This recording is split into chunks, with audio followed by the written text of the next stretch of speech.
रात के 8 बजे का समय रहा होगा। एक लड़का एक जूतों की दुकान में आता है। गांव का रहने वाला लगता था, पर था बड़ा तेज। उसका बोलने का लहजा गांव वालों की तरह ही था, पर बहुत ठहरा हुआ लग रहा था। लगभग 22 वर्ष का रहा होगा। दुकानदार की पहली नजर उसके पैरों पर ही जाती है। उसके पैर में लेदर के शूज थे, सही से पॉलिश किए हुए थे। दुकानदार कहता है, क्या सेवा करूं मैं आपकी? लड़का बोला, मेरी मां के लिए एक जोड़ी चप्पल चाहिए, किंतु टिकाऊ होनी चाहिए। दुकानदार ने उनकी मां के पैर का नाप पूछा। लड़के ने अपना बटुआ बाहर निकाला। उसको 4 बार फोल्ड किया हुआ एक कागज पर पेन से आउटलाइन बनाई दोनों पैरों की एक तस्वीर नजर आई। दुकानदार बोला, अरे मुझे तो नाप के लिए नंबर चाहिए था। वह लड़का ऐसा बोला मानो कोई बांध फूट गया हो। क्या नाप बताऊं साहब, मेरी मां की जिंदगी बीत गई है, पैरों में कभी चप्पल नहीं पहनी। मां मेरी मजदूर है, कांटे झाड़ी में भी जानवरों जैसे मेहनत करके मुझे पढ़ाया लिखाया है। अब नौकरी लगी है, आज पहली तनख्वाह मिली, दिवाली पर घर जा रहा हूं, तो सोचा मां के लिए मैं क्या लेके जाऊं।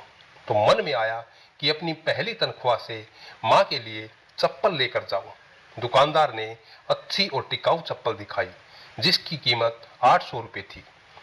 दुकानदार ने पूछा, क्या चलेंगी? वह उसके लिए तैयार था। दुकानदार ने सहज ही पूछ लिया, कितनी तनख्वाह है तेरी? अभी तो 12,000 है, रहना खाना मिलाकर 7-8 हजार खर्च हो जाते हैं यहाँ, और 2-3 हजार माँ को भेज देता हूँ। अरे फिर 800 रुपये कहीं ज्यादा तो नहीं? बीच में ही काटते हुए बोला, नहीं। कुछ दुकानदार ने बॉक्स पैक कर दिया। उसने पैसे दिए, खुशी खुशी वह बाहर निकलने लगा। चप्पल जैसी चीज की कोई किसी को इतनी महंगी भेंट नहीं दे सकता। पर दुकानदार ने उसे कहा, थोड़ा रुको। दुकानदार ने एक और बॉक्स उसके हाथ में दिया। यह चप्पल माँ को तेरे इस भाई की ओर से गिफ्ट करना। माँ से कहना, पहली खराब हो जाए तो दूसरी पहन लेना, नंगे पैर नहीं घूमना, और इसे लेने से मना भी मत करना। दुकानदार की ओर उसकी दोनों की आंखें भर आई। दुकानदार ने पूछा, क्या नाम है तेरी माँ का? लक्ष्मी, उसने उत्तर दिया। दुकानदार ने एकदम से दूसरी मांग करते हुए कहा, उन्हें मेरा प्रणाम कहना, और क्या मुझे एक चीज आप दे सकते हो? क्या साहब? वह पेपर जिस पर तुमने पैरों की आउटलाइन बनाई थी, वही पेपर मुझे चाहिए। वह कागज दुकानदार के हाथ में देकर खुशी खुशी वह चला गया। वह फोल्ड वाला कागज लेकर दुकानदार ने अपनी दुकान के पूजा घर में रखा।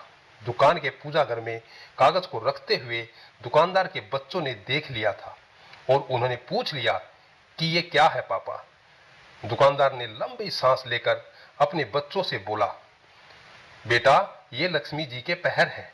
बेटा एक सच्चे भक्त ने उसे बनाया है, और इससे धंधे में बरकत आती है। दुकानदार ने और बच्चों ने और सभी ने मन से उन पैरों को प्रणाम किया।